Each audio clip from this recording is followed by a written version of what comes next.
I want to take your car, your bike, everything you own, I want to take all of your possessions. Who's going to be best at that? Somebody who's sort of easygoing and nice, or someone who's ruthless and will put you in a concentration camp or put you in a gas chamber? Ruthlessness is selected for when you want to take and have government ownership of property. So Stalin wasn't an accident. Hitler wasn't an accident. If you believe that the collective should run things and that you don't individually have your own God-given rights, and that the collective or the majority of the collective can decide what to do with you and your possessions, ultimately it'll lead to ruthlessness and violence. And it's also part of the same thing that's a little more subtle, because now you have AOC saying, oh, no, we're not right now. We kind of are for employee ownership and government ownership of something, but really we're just for fairness. You know, it's just unfair, you know, that some people have more money than others and people are getting richer. Here's a great website you should look at. It's called humanprogress.org. And on it, it talks about in the year 1800, 90% of the world lived in extreme poverty, less than $2 a day. When I was born in the 60s, it was down to a third. We went from 90% of extreme poverty to a third because of what Adam Smith talked about: trade, division of labor, capitalism, and a marketplace.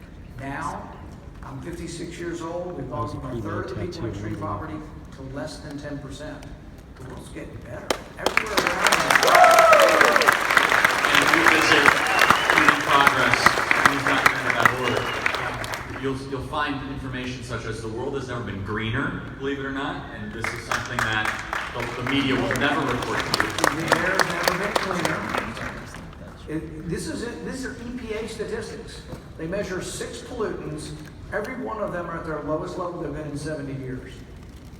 Now they say, well, CO2 is a pollutant. But you know the big polluters are if CO2 is a pollutant?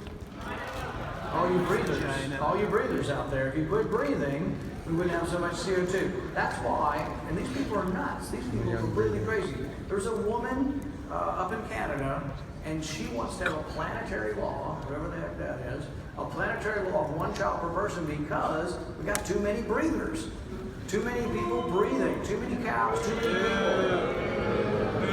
These people are nuts, and push back on it and read for yourself, because climate does change for a lot of reasons, but one of the main reasons are planetary reasons and orbital reasons. And a guy named Milankovitch talked about this in the 1920s. It has to do with the tilt of the Earth, the wobble of the tilt, and the eccentricity of the orbit of the Earth.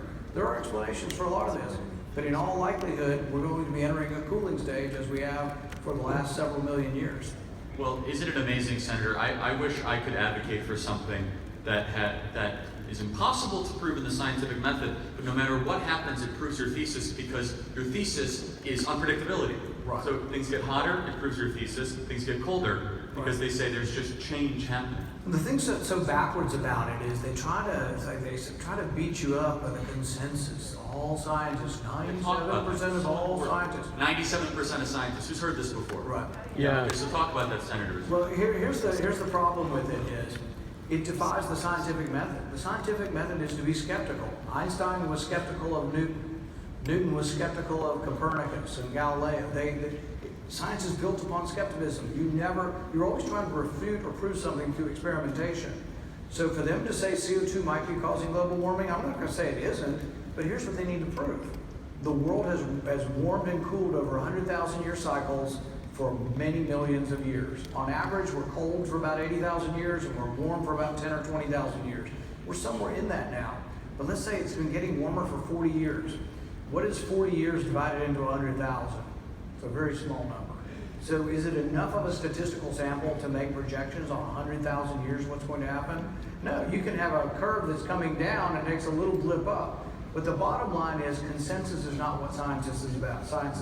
Science is always about skepticism. It's always about experimentation and proving your point.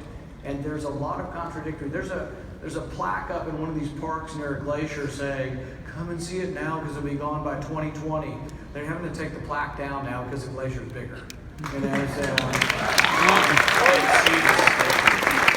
do have to ask Senator, I'm guessing you didn't vote for the Green New Deal. 57 to nothing. Amazing how when you actually call their bluff, they're not actually going to vote for it. We talk about it a little bit in the case against socialism because it's an aspect of socialism, basically.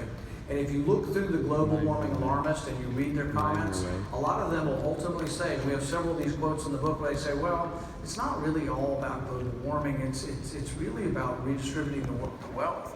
We got these rich countries that have soaked up all the wealth, and we realize that China and India and the other countries are going to have to pollute more, but we're going to have to absorb all of the losses. And here's the thing, all of these accords let all of these other poor countries pollute like heck. You know where the pollution's coming from? It's coming from China and India and all these developing nations. It's not coming from here.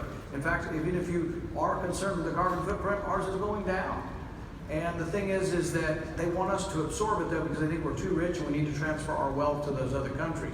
So we need to limit our industrial output to let these other countries fill in their industrial output. And it seems as if they're using the environmental issue, which resonates with people because individuals do love the environment as they should, as a means to get more control. It seems as if this is an instrument to get more control over our business, our livelihood, our actions, and our freedoms. Right. And I think we shouldn't give them the high moral ground on this. Look, I love the environment as much as anybody. I'm a huge fan of trees. I try to grow redwood trees. I got cherry trees. I got all kinds of different trees I try to grow in my yard.